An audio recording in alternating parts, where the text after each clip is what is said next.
Hello dear student, जैसा कि आपने कमेंट किया हुआ था कि सर हिंदी का जो मॉडल पेपर है तीसरा वाला, इसका भी आप सलूशन कीजिए। तो आज के इस वीडियो में मैं आपको हिंदी का जो तीसरा वाला मॉडल पेपर है इसका मैं आपको हल करके बताऊंगा कि कैसे आप इस मॉडल पेपर के प्रश्नों के उत्तर को आसानी से देंगे। तो चलिए स्टार्ट करते हैं। और जैसा कि आप जानते हैं कि आपका जो पेपर होगा उसका समय कितना होगा, 3 घंटे 15 मिनट। जब आप बोर्ड परीक्षा में पेपर देंगे तब आपको पेपर का जो समय निर्धारित है वह 3 घंटे 15 मिनट का है। और पेपर कितने अंकों का पूर्णांक होता है, पेपर का पूर्णांक होता है 70 अंकों का।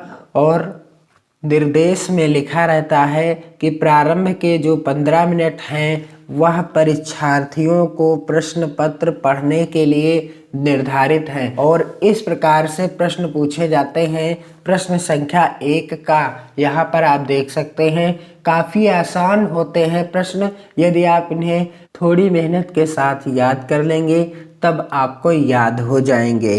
तो पहला प्रश्न यहाँ पर आप देख सकते हैं, पूछा गया है कि निम्नलिखित कथनों में से कोई एक कथन सत्य है, उसे पहचान कर लिखिए। यहाँ पर 4 विकल्प दिए हैं, आपको पहचानना है कि 4 विकल्पों में से कौन सा विकल्प है जो सही है और शेष 3 विकल्प गलत हैं। जो सही है उसी को आपको उत्तर में लिखना है और इसी प्रश्न का आपका जो अंक निर्धारित है यह 1 नंबर का प्रश्न है। तो यहाँ पर विकल्प कौन कौन से हैं? पहला विकल्प है जयशंकर प्रसाद, प्रसिद्ध समालोचक हैं। दूसरा विकल्प है डॉक्टर राजेंद्र प्रसाद, उपन्यासकार हैं। और तीसरा विकल्प है रामचंद्र शुक्ल, प्रसिद्ध निबंधकार हैं। और चौथा विकल्प है डॉक्टर भगवत शरण उपाध्याय, कवि के रूप में विख्यात हैं। तो इस प्रश्न का जो राइट आंसर हो जाएगा, कहने का अर्थ है इन चारों में से जो सही विकल्प है, और सही विकल्प क्या है, रामचंद्र शुक्ल प्रसिद्ध निबंधकार हैं। और इसका उत्तर आप कैसे लिखेंगे, यहाँ पर आप देख सकते हैं प्रश्न उत्तर नंबर 1 का। और 1 का इस तरफ भी आप डालेंगे बोर्ड परीक्षा की कॉपी में। और यहाँ पर तीसरा सही है, इसलिए 3 नंबर डाल करके तीसरा वाला जो सत्य कथन है उसी को आपको लिख देना है कि रामचंद्र शुक्ल प्रसिद्ध निबंधकार हैं। इस तरह से आपका 1 नंबर पक्का हो जाएगा। अगला प्रश्न यहाँ पर क्या पूछा गया है, अगले प्रश्न में पूछा गया है कि निम्नलिखित कृतियों में से किसी एक के लेखक का नाम लिखिए। और यह प्रश्न भी 1 नंबर का है और यहाँ पर 4 विकल्प दिए गए हैं। पहले विकल्प में लिखा है हिमालय की पुकार, यह किसकी रचना है। दूसरा विकल्प है गेहूं और गुलाब। तीसरा विकल्प है मेरी असफलताएं। और चौथा विकल्प है अर्धनारीश्वर। तो इस प्रश्न का उत्तर आप किस तरह से लिखेंगे? मान लीजिए आपको गेहूं और गुलाब के रचनाकार का नाम लिखना है, तो इसका उत्तर आप इस तरह से लिखिएगा, प्रश्न उत्तर नंबर 1 खा। और यहाँ पर भी आप 1 खा लिखेंगे। और दूसरी रचना यहाँ पर आप देख सकते हैं, आप यदि आप दूसरी रचना के रचयिता का नाम लिखेंगे तो 2 नंबर डालकर रचना का नाम लिखना है। पहली का लिखेंगे तो पहला, तीसरी का लिखेंगे तो 3 नंबर, और चौथी का लिखेंगे तो 4 नंबर डालकर रचना का नाम लिखने के बाद रचयिता का नाम लिख देना है। यहाँ पर आप देख सकते हैं इस तरह से मैंने आपको बताने का प्रयास किया है दूसरी रचना के रचयिता का नाम या लेखक का नाम। तो इस तरह से यहाँ पर आप देख सकते हैं, यहाँ पर मैंने दूसरा नंबर डाल दिया है। और दूसरी रचना क्या है, गेहूं और गुलाब। और इसके रचयिता कौन है, राम वृक्ष बेनीपुरी।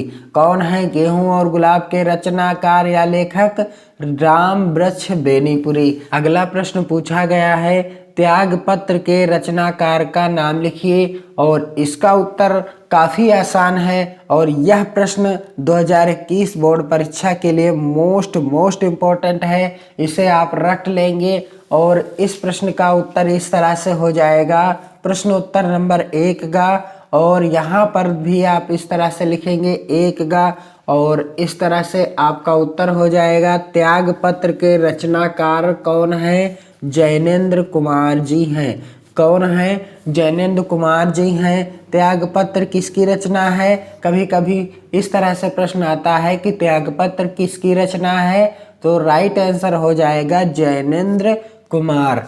अगला प्रश्न यहाँ पर आप देख सकते हैं, पूछा गया है कि मर्यादा पत्रिका के संपादक का नाम लिखिए।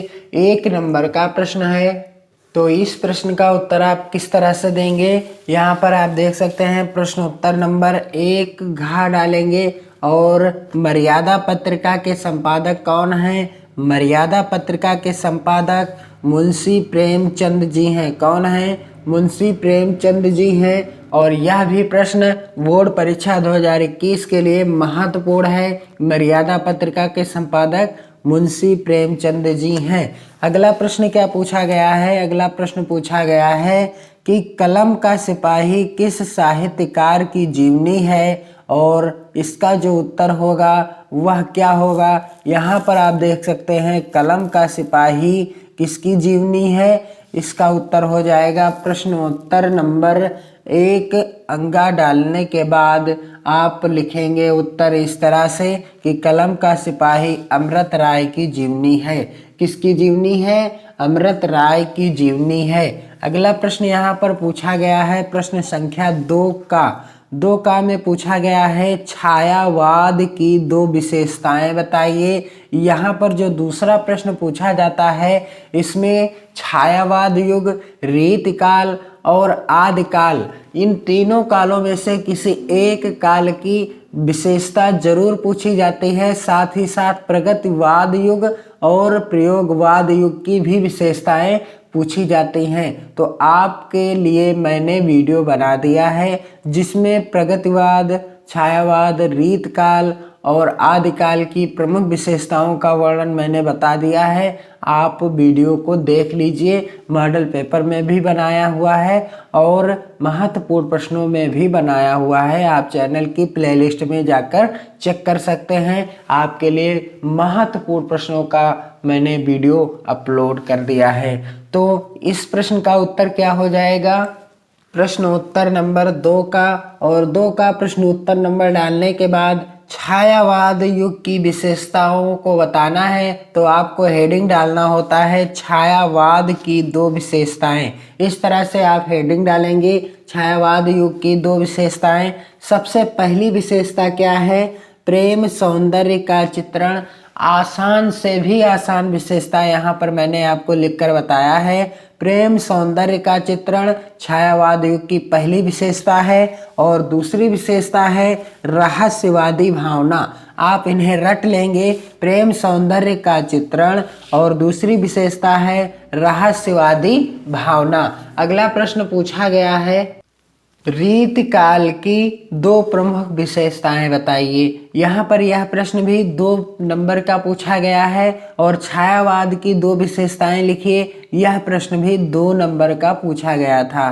तो आप देख लीजिए इस प्रश्न का उत्तर आप कैसे देंगे। यदि आपकी बोर्ड परीक्षा में यह प्रश्न आ गया तो रीतकाल की 2 प्रमुख विशेषताएं बताइए। आप इस तरह से लिखिएगा प्रश्न उत्तर नंबर 2 का, और आपको हेडिंग जरूर डाल देना है कि रीतकाल की 2 प्रमुख विशेषताएं। इस तरह से जब आप हेडिंग डाल देंगे तो आपकी कॉपी चेक करने में एग्जामिनर को काफ़ी आसानी होगी और आपकी कॉपी देखने में भी सुंदर लगेगी। तो आप इस तरह से हेडिंग डाल देंगे रीतकाल की 2 प्रमुख विशेषताएं, और पहली विशेषता है जो सबसे आसान यहाँ पर मैंने आपको लिखकर बताई हुई है, श्रृंगार रस की प्रधानता, और दूसरी विशेषता है आश्रयदाताओं की प्रशंसा।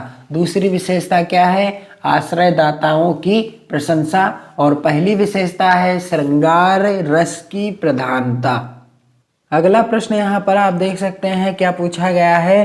प्रश्न संख्या 2 गा के अंतर्गत पूछा गया है किसी एक प्रगतिवादी कवि का नाम लिखिए, और यह प्रश्न जो पूछा गया है यह 1 नंबर का प्रश्न पूछा गया है। इसका उत्तर क्या हो जाएगा? प्रश्न उत्तर नंबर 2 का आप इस तरह से डालेंगे और आप इस तरह भी लिख देंगे। प्रश्न उत्तर नंबर 2 का यहाँ नहीं लिखना है, यहाँ पर सिर्फ नंबर डाल देना है। और सुमित्रा नंदन पंत प्रगतिवादी युग के प्रमुख कवि हैं।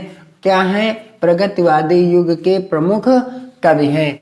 तो यदि आप मॉडल पेपर 3 का अगला पार्ट देखना चाहते हैं इसी तरह से, तो आप कमेंट जरूर कीजिए। इस वीडियो को लाइक और शेयर जरूर करें और अपनी पढ़ाई को मेहनत के साथ करते रहिए। मस्त रहिए, खुश रहिए, खुशियाँ बांटते रहिए। मिलते हैं अगले वीडियो में, तब तक के लिए जय हिंद।